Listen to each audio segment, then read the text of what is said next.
Hello and welcome to this week's weekly update. I always try to find interesting stories and interesting developments that impact investors. And even though our focus is not really on investing in anything like stocks or ETFs or anything like that, we are still participating in the economy, and every so often there are certain developments that I think are worth addressing. Now, some of you may know from listening to podcasts that I've been a guest on, or podcasts in our own Ideal Investor Show and other interviews, that I've admitted that there is one stock that I own, and it's pretty much the only one, and that is Tesla, because I think personally Tesla is going to be the next Apple as far as all the different things that they're doing. So why am I mentioning that for the news of the week of this particular week is because in the last few weeks, and especially last week, there were a couple of announcements that can impact your life, but they're also impactful from an investing perspective. So just to set the stage a little bit, as you probably know, Tesla is an electric car manufacturer, but they also do a lot of other things. But let's just for the moment focus on electric cars. Now, similar to regular cars, you have to charge them if you go long distances. Like there's one fundamental difference in electric cars is that you can theoretically charge them at home in your garage or somewhere where you're living by just plugging them in overnight or whenever you're not driving it. So one of the things that comes with that is that an electric car like a Tesla Model 3 or Model Y or Model S is always full if you remember to just plug it in when you have it sitting somewhere at home. On the other hand, if you go with one of those cars on a long distance trip, like for the summer you're going to go on vacation or stuff like that, it's very similar to a regular car. With a regular car, every so often, every like 300-400 miles, you stop and you get gas. And with an electric car, you go to a charging station and you stop and you get basically electrons. It's the same thing like gas. The charging for an electric car with the Tesla, which has what's called the supercharger network, takes about half an hour or so to go from 10% left to 80%. And with 80%, you can drive another 300 or 350 miles, depending on what kind of model car you have. So if you fill up the gas in your gas station and do nothing else, just filling up takes probably 5 to 10 minutes. So it takes a little longer. On the other hand, if you're really on a long trip where you have to charge multiple times, you probably want to stop. You want to go to the restroom, maybe grab a cup of coffee and so forth. So 20-30 minutes is not really that different for a dedicated stop. So in that sense, they are very similar. Now, what has happened as there are more and more offers for electric cars is that people say, well, if I buy an electric car, can I make sure that I have enough charging stations? Similar, like you would say, well, if you were to buy a regular car and there were only a few gas stations, you would be hesitant to say, okay, well, I don't want to go on a long distance trip and then not knowing if I'm actually going to find a gas station or in this case a charging station. So the government said, okay, we have this IRA, this Inflation Reduction Act, which is actually a ridiculous name for it. But anyways, within that, it has all kinds of incentives and government subsidies for companies to build more of these charging stations to long-term replace regular gas stations.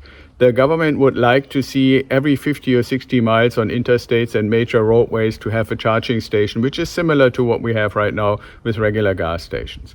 Now, Tesla, when it first started as a company, immediately said we will need to have charging stations across the country and across the world if we want to successfully sell our cars.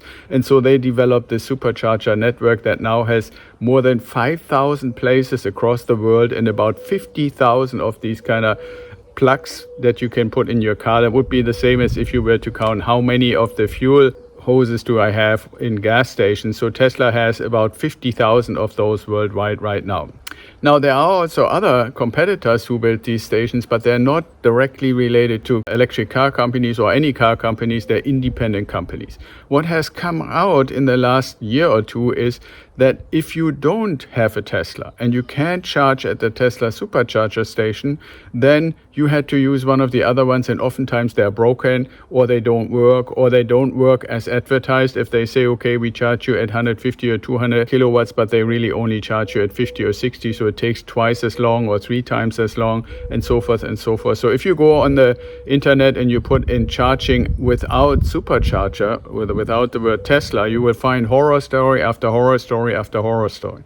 Now, the big car companies Ford, General Motors, Chrysler, or Stellantis as they're called right now, have always said, well, we will participate in this whole electric car development and we will also invest in charging stations. But very quickly they found out, for one, it's harder to do than it sounds, like many things, but also the regular charging stations that are out there are really not that good. And they have all these problems. Like I said, you can find horror story after horror story online if you search for it. So 2 or 3 weeks ago, I think it was, the CEO of Ford announced that they had negotiated with Tesla, and now owners of electric Ford vehicles can now use half of all the Tesla charging stations in the country. Tesla keeps adding more stations over time, and in 2024, Ford will install the Tesla charger in their vehicles, so there is not even an adapter or anything needed anymore. It's basically you can go to any Tesla charging station with a new 2024 Ford electric vehicle, plug in and charge. And then this week, and this is why I bring it up because it seems like it's a trend now, this week General Motors of all companies announced they will save $400 million that they had originally thought they wanted to invest in charging infrastructure by also hooking up with Tesla and doing a partnership. And all three, with Tesla, when you buy the car, you get the Tesla app, you come up to the charging station and you charge. And what happens is this plug that you plug into the car is smart, so it knows, okay, what car am I charging? It knows your account, and so when you're done charging, it basically charges your account that you have with Tesla. There is no credit card, there is no payment system or nothing like that. With all the other chargers outside of Tesla, you have a little thing, you have to pay with a credit card, it has to register your credit card, you have to put in information about yourself and so forth. None of that is necessary with Tesla. Now, Ford and GM realized this is smart, this is so much easier, this is so much better for our customers, we want to do this as well. So they basically got permission from Tesla to use their, kind of like with your phone, you have an operating system. So Ford and GM will now get access to the Tesla operating system for the app. So when a Ford electric vehicle driver or a GM electric vehicle driver comes to a Tesla charger, they open their app and they can basically click a button and then they will be able to charge. And again, no credit card, no payment system, no nothing. Now this last part is really important because I mentioned earlier the IRA or the Inflation Reduction Act of the government has billions and billions of dollars in it to build out this charging network. And what they say is you have to have the ability to charge every car, so the Tesla standard and every other standard, but more importantly, also have to have a means for people to pay with their credit card, debit card, and other payment methods. The hope is that the government will see the light and say, okay, 75% of all electric cars, Ford, GM and Tesla, which makes right now about 75% of all electric cars out there, are going to use the Tesla standard, which is basically seamless, just using your phone app. We should change that law and so that it no longer requires to have a credit card payment system or something like that.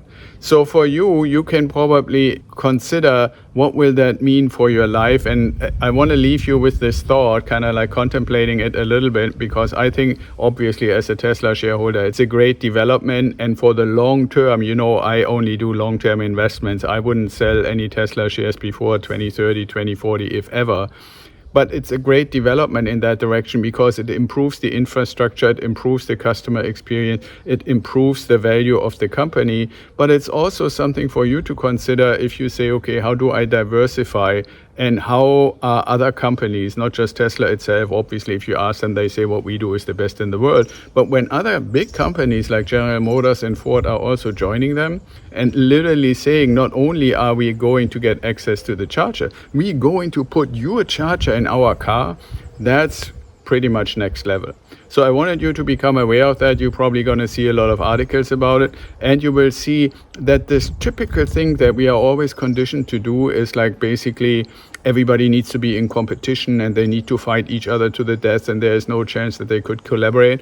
Doesn't have to be that way. I think it's a great development that the three biggest electric car makers came together and say, okay, we will make different cars, we will give customers choice, but they're all going to be able to charge at the Tesla chargers, and these chargers are smart enough by just plugging in to identify what car they're charging. So that's it for this week. I hope this was interesting. If you see this on YouTube, please subscribe and leave a like or a comment or both. And if you listen to this as a podcast or audio episode, please download it, give us a comment, and tell us what other topics to bring up in future weeks. Be well, stay safe, and I talk to you next week.